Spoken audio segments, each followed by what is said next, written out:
Welcome everyone, and thank you so much for being here today. My name is Marianne Meed Ward. I am the Mayor of Burlington and Chair of Ontario's Big City Mayors Caucus.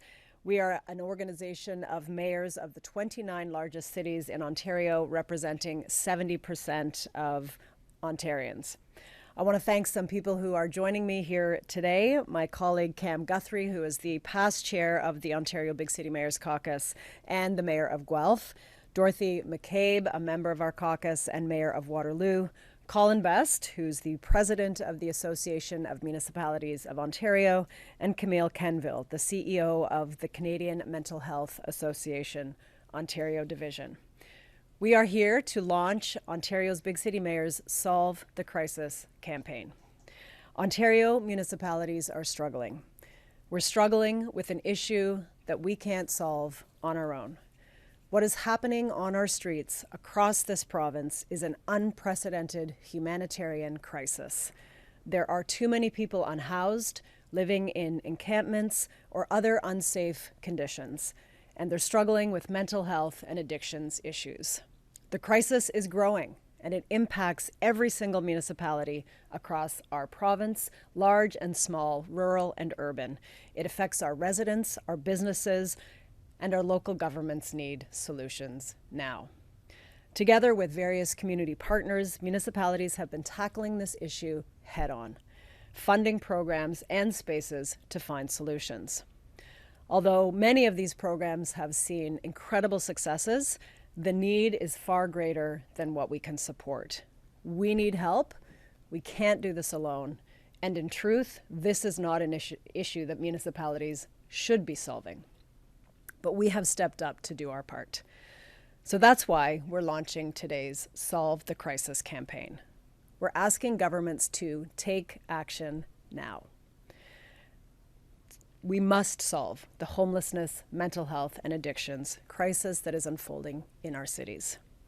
We're going to play a short video now as we launch the campaign. There is a humanitarian crisis unfolding in our streets. Big cities, small cities, all across our province and across our country. People are struggling with mental health, addictions, homelessness, and we're seeing it in encampments in every community across this province.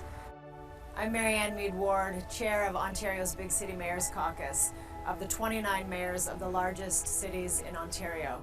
Municipalities are stepping up. We know what works, and we're getting results.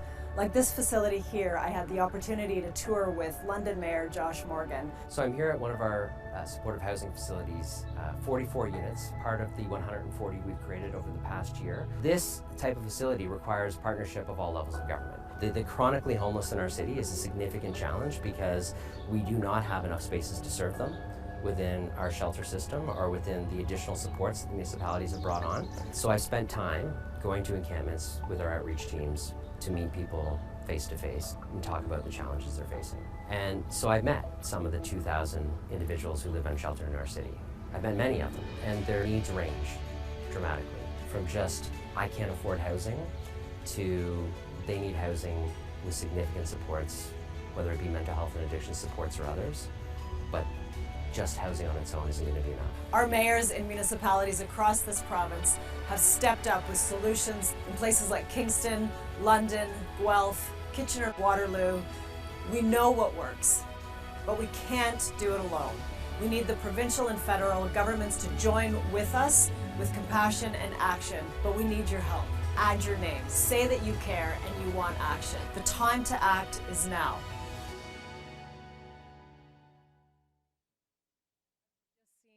Our video, this is a health issue, it's a housing issue, and it's a humanitarian issue.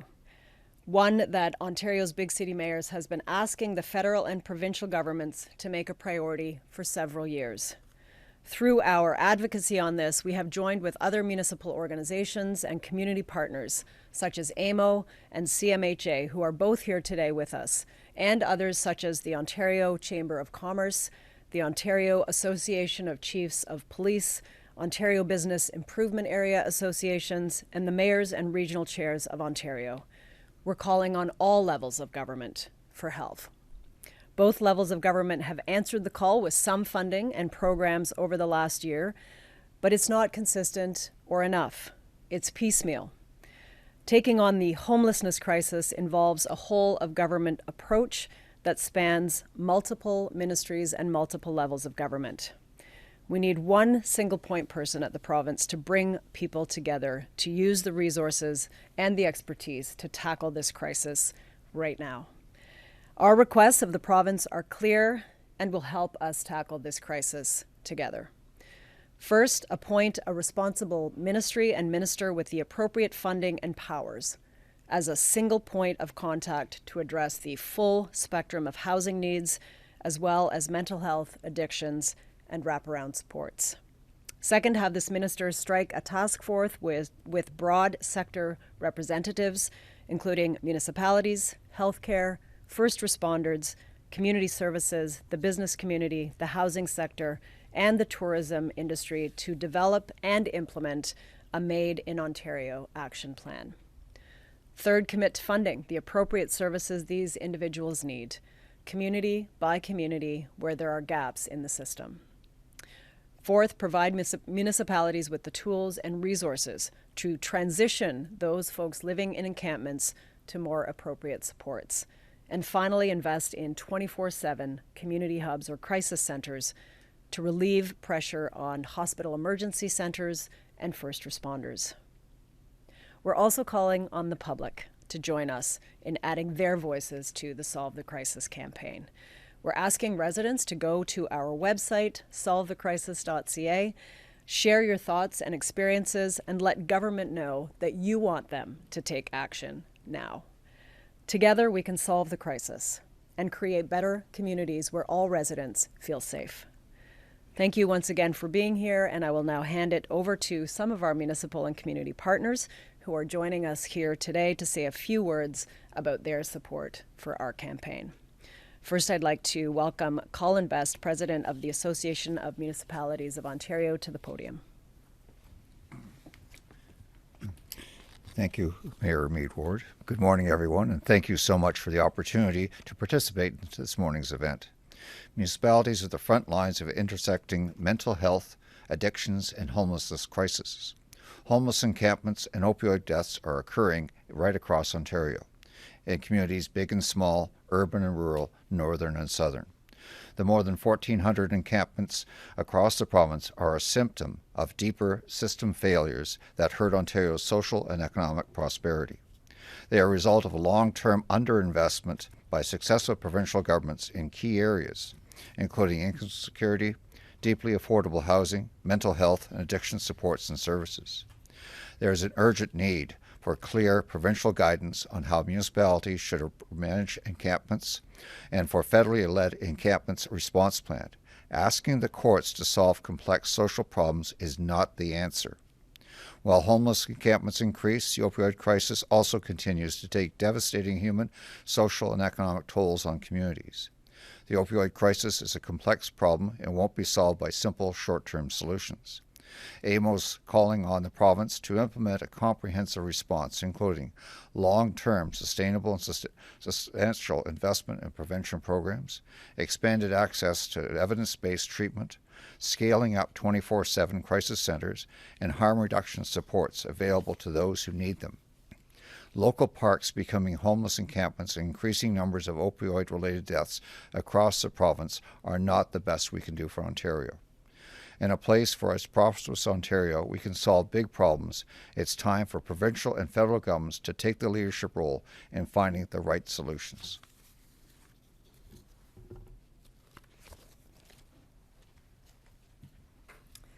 Thank you, Colin. I'd now like to welcome Camille, the CEO of the Canadian Mental Health Association Ontario Division, to say a few words.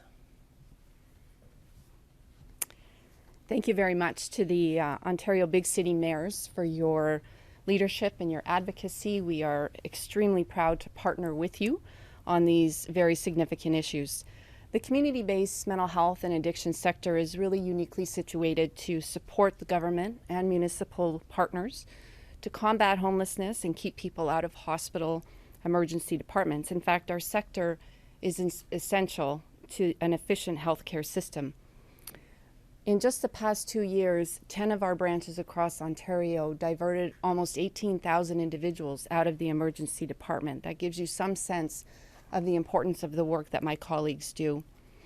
We are currently overwhelmed by the opioid crisis. Every single day, 7 people in Ontario die due to drug poisoning, and it's largely due to the toxic, unregulated drug supply. There are about 2,500 to 3,000 people who die annually as a result of opioid toxicity.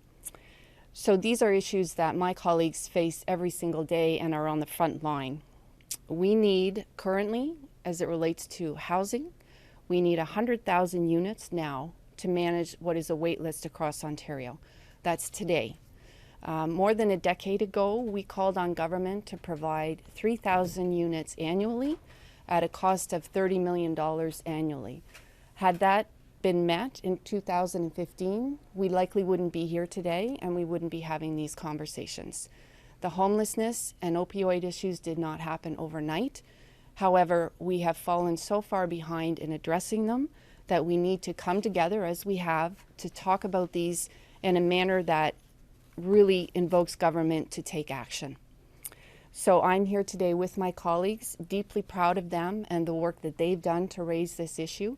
I would not be doing my job if I didn't point out the fact that my colleagues are paid 20 to 30% less than other sectors who do similar work. And the result is that in areas where we've seen success, such as the Crisis Center at CMHA Thames Valley, we've just laid off staff. So we know there are solutions. We have the data that shows that they work. We were delighted to see the provincial government support a new crisis center at CMHA York Region South Simcoe. Unfortunately, it needs to be scaled excessively across Ontario. There are many, many locations where these centers should exist. I was recently in northeastern Ontario looking at the shelters that my colleagues work at, meeting people that need those shelters. The need is very real, and unfortunately, it far surpasses what we're able to provide.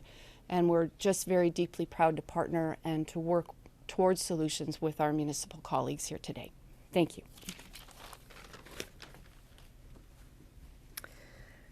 Thank you. I'm going to now turn the podium to Dorothy McCabe, the Mayor of Waterloo.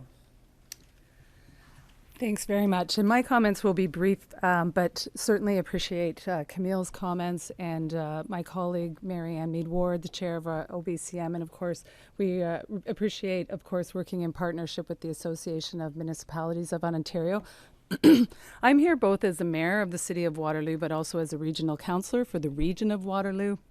And in our region, we have put a tremendous amount of money from our property tax system into working to address what we call a plan to end chronic homelessness. And the fact of the matter, in addition to what our colleagues shared here today, is that these are issues that the property tax system was never set up to address. Right? This is not what this program was set up to address. It's a 19th century model. So we have poured millions of dollars in our region into addressing this, and we're taking it off the backs of our local residents and our local citizens. And we're, again, as my colleagues have said here, there are solutions. We are finding solutions. We're implementing a number of solutions in our communities, but it needs to be scaled, and we need the support of the provincial government. We need the support of the federal government, because these are not programs that we can afford to run. We can manage the programs really well, but we need them there as funding partners. And I would also just like to underscore that as big as these numbers are, particularly for women, these numbers are very much underreported. In the work and research that our staff have done in the region of Waterloo, again through the Plan to End Chronic Homelessness, we know that there's particularly for women and people who identify as women, that there's a significant underreporting of the numbers in that sector, and we know that as much as the need is great for people across the board, particularly for women and sometimes women with children, the need is far greater than the numbers currently state. So that's something that I want to underline as well, that we need to be aware of and think about as well. So again, I'm here to just echo what Chair Marianne Meed Ward from Ontario Big City Mayors has stated, what Colin Best from AMO has stated, and Camille Quenneville from CMHA has shared, and to say that this is a crisis. We're working hard to address it, but we need provincial and federal government support to really to address this and resolve this for citizens across our communities. So thank you. Thank you. And lastly, I would like to invite my colleague and the past chair of Ontario's Big City Mayors Caucus, Mayor Guthrie from Guelph, to give some closing remarks before we take some questions. Cam has been a champion of this cause for many years and has been doing some great work to address this issue in Guelph. Well, great. Thank you so much. And I will just echo everything that's been said in front of me here before I have this opportunity. But what's happening is clearly it's not enough. And we have been raising this issue over and over again for so many years, especially when it comes to permanent funding that's known, that has certainty wrapped behind it. Piecemeal type of funding that comes from either the province or the federal government does not help with the long-term stable planning that our municipalities need. So as much as we are thankful for some of the funding that has come, and we can't ignore that, and we are thankful for that, it's not enough, number one, and number two, it's not sustainable because we don't know if we're going to get something from one year to the next. This is not the way that we have to address this issue. So amongst the things that we're experiencing in all of our cities, and when I talk about what's happening in Guelph, this could be said for any city, big, small, medium, across our whole province. We have continual increases of the mental health and addiction crisis happening, even though solutions are trying to be found. The more and more people are having these issues and they're not getting solved. So it's a growing crisis. The humanitarian crisis, as our chair has just rightly said. We have intersections with people that are struggling with addictions and mental health happening within our public spaces, within our downtown cores, hurting our business sector, the ma and pa shops in our downtowns that are already struggling still from COVID, trying to repair their income stream, trying to get their businesses going, are now becoming social workers. This is not what our downtowns need. That's not what we should be having as intersections and frictions within our parks and other community spaces. These people need help, and the mayors and the municipalities are strongly behind helping, and we have. But now we really need the federal and the provincial government to step up with certainty for municipalities. That's what we need. And that's what the people that we care about the most, that are struggling the most in our communities, need. We cannot forget that it's actually all about them. And so if we can focus on that certainty, we can help them and help our communities thrive moving forward. So I just want to thank the chair and the leadership of Ontario Big City Mayors, AMO, Ontario Mental Health Association, and the growing coalition of other stakeholders that have become a part of this growing, coalition to bring this issue continually to the table, to the governments, because we don't want to be here. We shouldn't have to be here. We need the provincial and federal government to actually say, we're going to get a plan, we're going to appoint someone, and we will cheerlead that all day long. And the solution at the end of it is going to be healthy people and healthy communities. And that's what we're here for. So please, again, we ask everyone to go to Solve the Crisis campaign and show your support for the people and our communities. Thank you very much. Thank you, Mayor. We will now open the floor for any questions. So you've laid out quite a few clear asks of the provincial government, but I'm wondering if you could talk a little bit more about the specific things that you'd like to see from the feds. We need them at the table because this is a Canadian issue. And what we know from the evidence is that a funding announcement is not an action plan. It helps the community that got that funding for the period of time they got that funding. But as you've heard earlier, it is not predictable, and we can't count on that. We can't plan for that. And when there's an investment made in a specific community, it's great, but it pulls folks from other communities to access those resources. And so the evidence also says that people are better served by supports in their very own community, where they can stay with people that they know in a familiar area. So that's why we need a comprehensive, not a piecemeal, not a you get this how much money, you get this money, you get this money. We're grateful for it, don't get us wrong.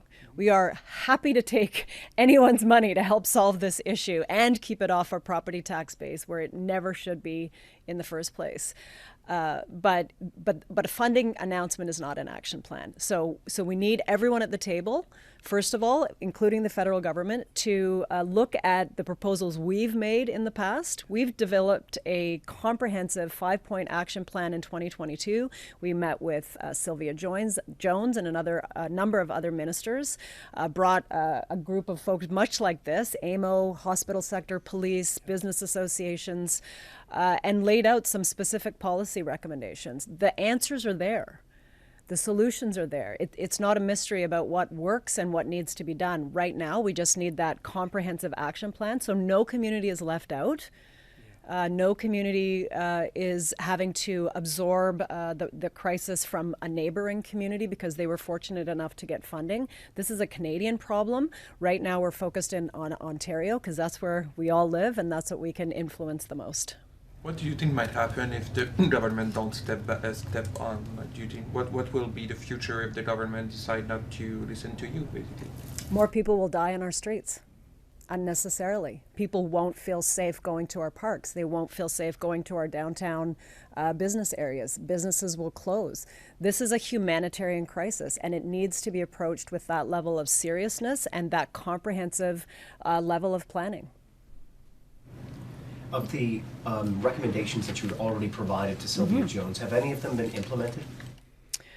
There have been some funding announcements, which we're very grateful for, and thank you for that. And we also want to note that Ontario, for the first time, this government did appoint a single person responsible for mental health and addictions. Of course, that's Minister Tobolo, and we're welcome.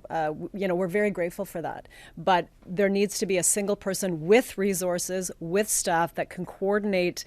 We had a conversation a couple of days ago with Minister Tobolo. There are something like 16 different ministries that touch this issue.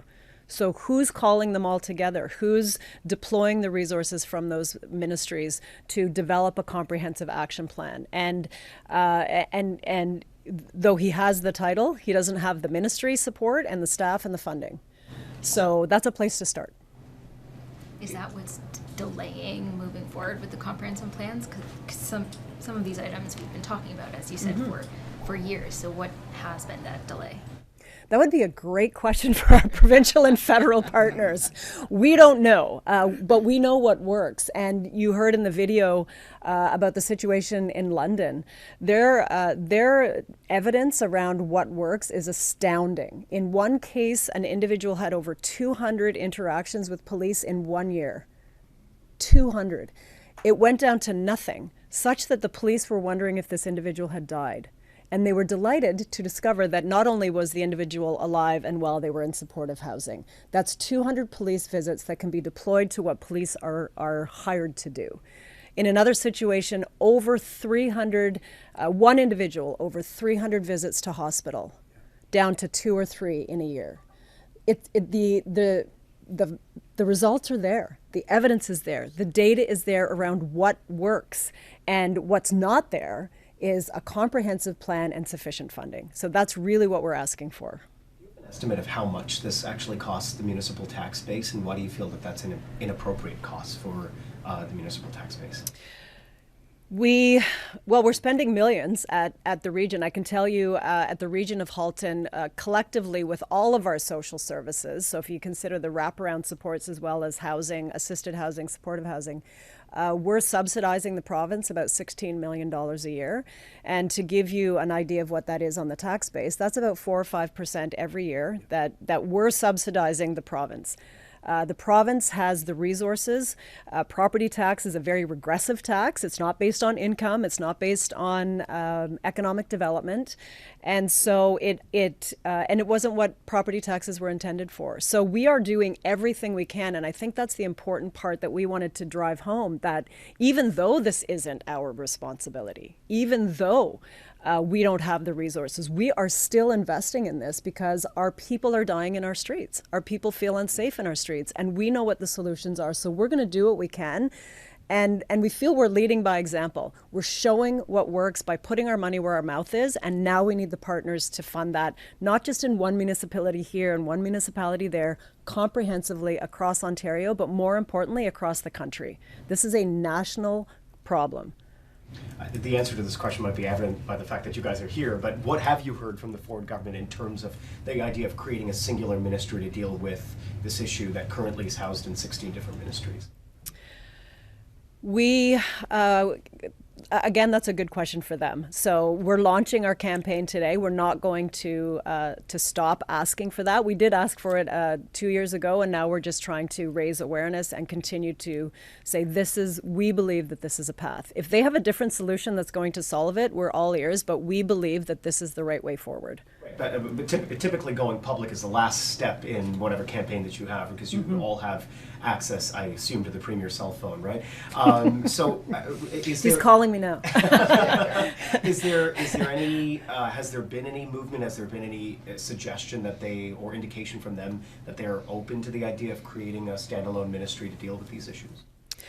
I think they're looking at what exists now with Minister Tabolo. They're looking at what the ministries do. And I know that they collaborate. I know, of course, the ministries talk to each other, but one ministry doesn't have the power to direct another ministry. So unless the Premier is going to take care of this, he needs to appoint a single person who can give that direction. So give that authority and give that ability to make those funding decisions across the province. Again, not piecemeal. I mean, we're grateful for the funding that's been announced, and we see that as a sign of progress since our last visit with them and our multiple asks over the years. There have been increases in funding, but it is not how we can solve this crisis.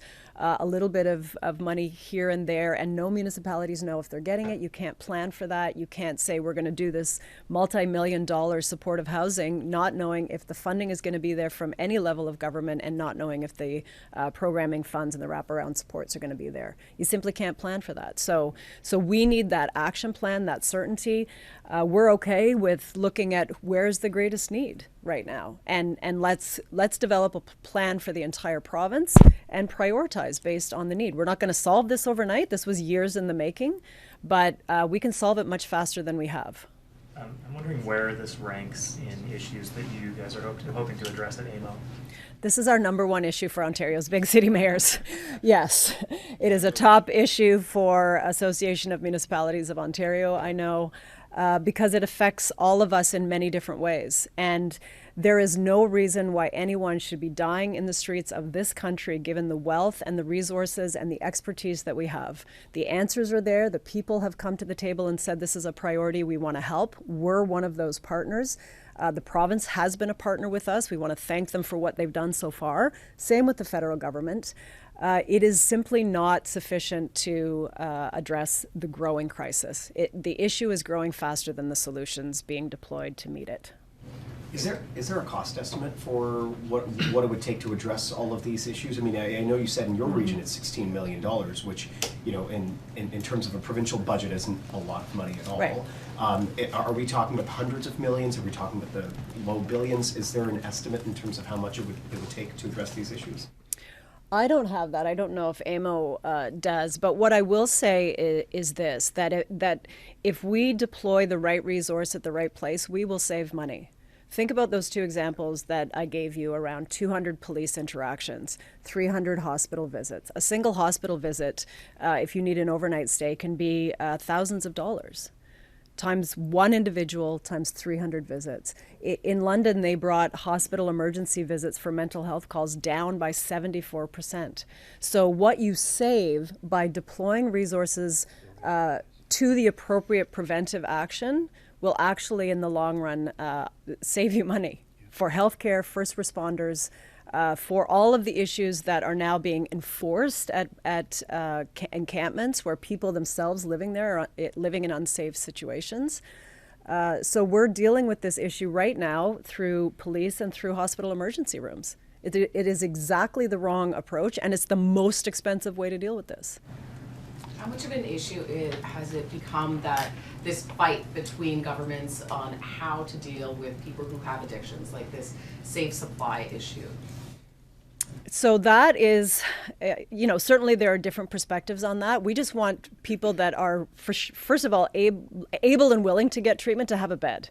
We don't even have that right now, where people who are willing to get treatment can get the treatment that they need and then transition from an overnight emergency shelter to supportive housing, transitional housing, to eventually long-term permanent housing. And, we have seen that in communities where they have that full continuum, we have seen people go from living on the streets to being in permanent housing with the wraparound supports that they need.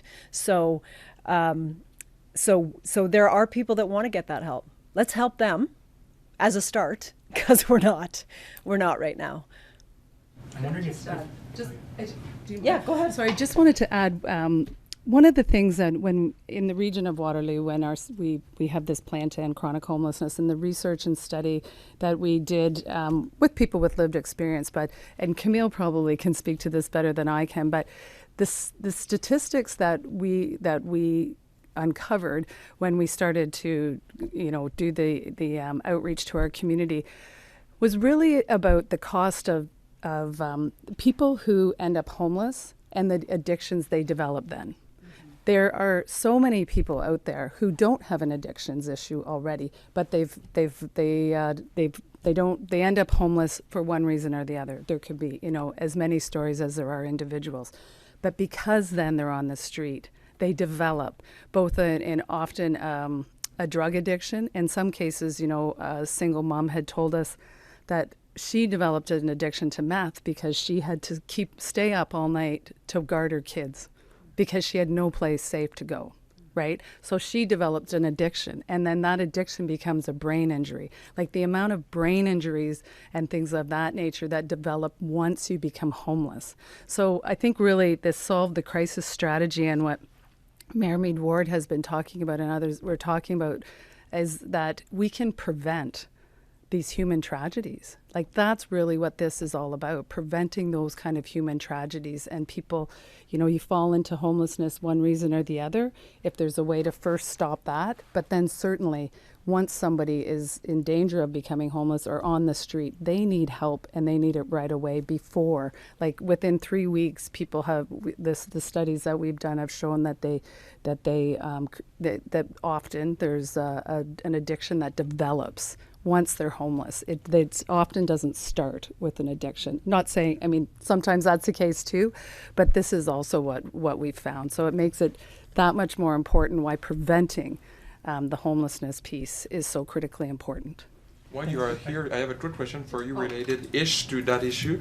My colleague want to know, a number of community advocates have written an open letter asking for women-specific emergency homeless shelter spaces, as there are currently none in your region. The situation is particularly dire in your region, according to them, and they are asking for immediate change.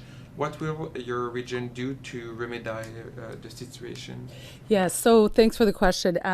We're working with the YWCA quite closely as a region. They've come up with a new model that they want to develop across the region. We've had one shelter dedicated to women that we've recently just purchased as a region, and the idea that the YWCA has now is disperse the housing across our community rather than centralizing it. So that's something we're working really closely with the YWCA and some of the community partners with currently. We know, as I said earlier, that we don't know the numbers for women as well as we do for other, particularly for men, single men, because they're coming into the shelters. We know that the numbers for women are drastically underreported and hidden, if you will. So that is an issue that we're working on quite closely. And again, it's part of through the plan to end chronic homelessness, something that we're going to work. We're continuing to work with the YWCA on to, first of all, we need to find some suitable land, to find places to build some new shelters. But no, we know that it's a critical issue in our community, absolutely. Mayor McCabe, also while you're still up there, I'm wondering if you could talk a little bit about why it's so hard to estimate numbers around homelessness, and particularly for women, as you mentioned. Well, I don't think, I mean, the homelessness in general, I think a lot of the reporting and we know the people who are coming in and out of the shelters, right? So we can pick up that kind of data. But for women particularly, a lot of them are unfortunately, they're either unsafe in the shelters, so they're not coming there, so then they're not counted. I mean, that's a really simple example, but there's a lot of women who stay in abusive relationships or who are couch surfing or who are, it's hidden. So they're staying in some very unsafe situations rather than coming to shelters because, particularly in our community, the single or shelters for women only, we need to build more of them. They often don't exist in many communities. So the women just are hidden. And so if we don't see them, we can't count them. Separate but related, I'm wondering if any of you have been consulted by the province on their definition of attainable housing. Or maybe hand that back to yes, we have. But before we go to that, I want to bring in Colin Best, who wanted to speak to the difficulty of collecting the data. Go ahead. Thank you, Mayor Meed Ward. To answer the question, it's one of the problems that we have is collecting that data, and it's one thing that AMO is advocating now and also at a conference in 2 weeks' time, is we need a social and economic prosperity review so we can analyze these numbers and handle them, because you've got numerous issues at play here. Not only this situation we have homelessness, addiction, mental health, but also we've got family abuse, we've got marriage breakups. We've also got the loss of productivity here. That you've got people that, and what people don't realize is there's been studies stating that 63% of homeless people are still working. They just can't afford a place to live. Now, if we could turn that into a productive situation, like we're trying in other locations, that would make it better not only for them, but also the economy. We have a labor shortage right now. If we could turn the people out of homelessness and out of these addictions, we could actually get more productive people and a better society. So that's one thing we're asking the province for, as well as the federal government. With respect to attainable housing, the provincial government has not only consulted Ontario's Big City Mayors Caucus and AMO, but they have done broad outreach in the province around that. And our advice, which they did take, was not just to look at the average income of a community, and because in some communities, I'll say Burlington as an example, has a very high average income. So our attainable level is going to be higher than in other municipalities, but still very unattainable for people like my kids who are young adults. So there is an income test, but it's different from the average income, and that was something that we advocated for. That being said, the attainable housing piece is one part of that continuum, but the dire needs that we're talking about really require government-assisted housing of many different forms. I ask one more follow-up on safe consumption. I'm wondering if funding for supervised consumption sites is a part of this campaign or this more comprehensive plan, as we're talking about the opioid crisis and people dying now. It's great to look at prevention, but people are dying now. Do we need to take greater action to get that funding, and what's the timeline for that?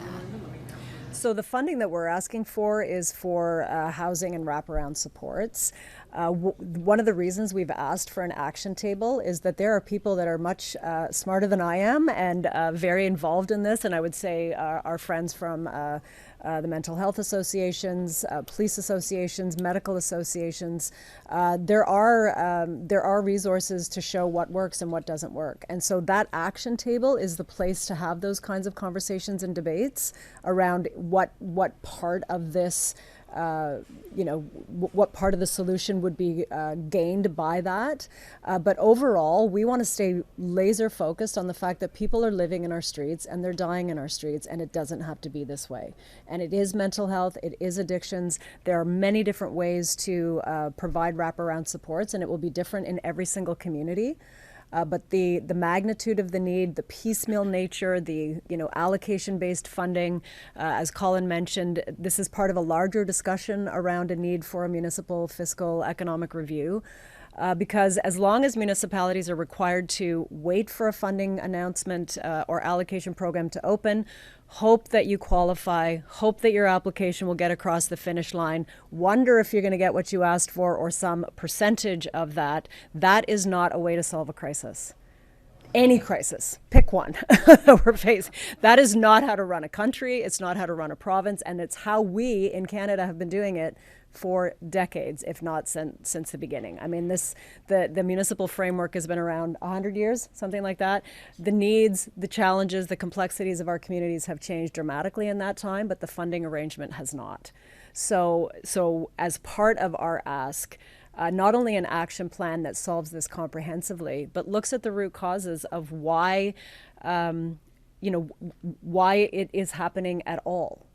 And it shouldn't be happening in any community, but if we had the resources, if we had a different relationship with the federal and provincial governments, we know the answers. We can deploy the funds. But what we can't do is predict when we're going to get an announcement, when a funding envelope's going to open, are we going to qualify, are we going to get the money we asked for? And it is very difficult for us to plan the kind of infrastructure that's required. This takes, in many cases, years. You're building new facilities. You're trying to staff those up. It doesn't happen overnight, and it doesn't happen, on a hope and a prayer, which is what the allocation system is right now. We're thankful for the money, but it is not a way to run a province. Any other questions? Yeah? Okay. Great, Thank you so much for joining this morning. Great, thank you. That was great.